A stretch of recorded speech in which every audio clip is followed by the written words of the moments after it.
বন্ধুরা, কিভাবে পার্শ্ব পরিবর্তনী একাদশী পালন করবেন, কি কি নিয়ম আছে, তাহলে চলুন বন্ধুরা ভিডিওটা শুরু করি। 3 সেপ্টেম্বর 2025 তারিখটি হল ভাদ্রপদ মাসে শুক্লাপক্ষে পরিবর্তনী একাদশী, যা পার্শ্ব পরিবর্তনী একাদশী নামে পরিচিত। আবার কেউ জয়ন্তী একাদশী নামেই জানে। এই দিনটিতেই ভগবান আবির্ভূত হন। যখন রাজাদের রাজত্বকালে রাজা বলির অহংকার আকাশ পাতাল ভেদ করতেছিল, তখন একটি বালক ব্রাহ্মণ রূপে অবতার নিলেন।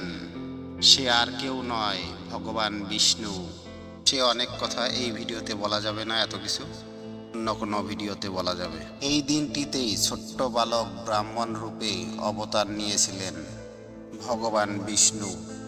তাই এই দিনটিতেই ভগবানের পূজা করা হয় এবং এই দিনটিতেই উপবাস পালন করা হয়।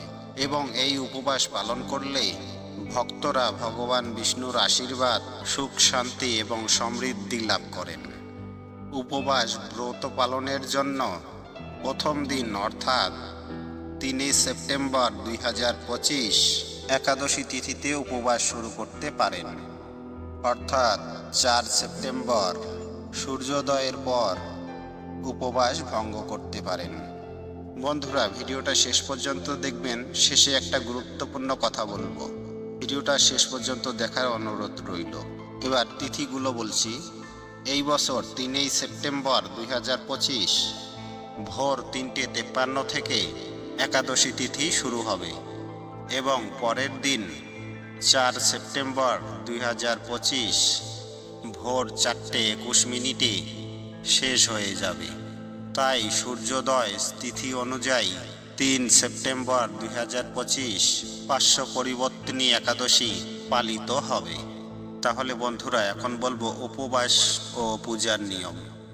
এই দিন ভক্তরা ভগবান বিষ্ণুর বামন অবতারের পূজা করেন।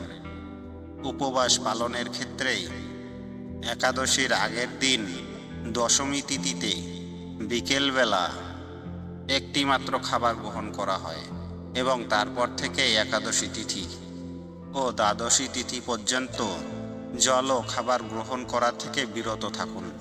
ধর্মীয় বিশ্বাস অনুযায়ী এই উপবাস পালন করলে বাজপেয়ী যজ্ঞের সম্মান লাভ করা যায় এবং সমস্ত পাপ ধ্বংস হয়ে যায়। এই দিন দেবী লক্ষ্মীরও পূজা করা হয়, কারণ এটি তাকে খুশি করার জন্য একটি উপযুক্ত সময়। উপবাস ভঙ্গ বা পালন করা হয় পরের দিন অর্থাৎ 4 সেপ্টেম্বর 2025 সূর্যোদয়ের পরে। এবার বন্ধুরা, আর একটি কথা বলতে চেয়েছি, সেটা হচ্ছে পঞ্জিকা অনুসারে ভারতে দিল্লি, মুম্বাই উপবাস পালন করবেন 3 সেপ্টেম্বর 2025 এবং ভারতেই পশ্চিমবঙ্গে পালন করবে 4 সেপ্টেম্বর 2025, কারণ এটা পার্শ্ব পরিবর্তনী একাদশী। যেহেতু এটা 2 দিন পড়েছে, যেমন বাংলাদেশ 4 সেপ্টেম্বর 2025 পালন করা হবে। এই ছিল আজকের ভিডিও। বন্ধুরা, ভিডিওটা যদি ভালো লাগে লাইক, শেয়ার, সাবস্ক্রাইব করতে ভুলবেন না।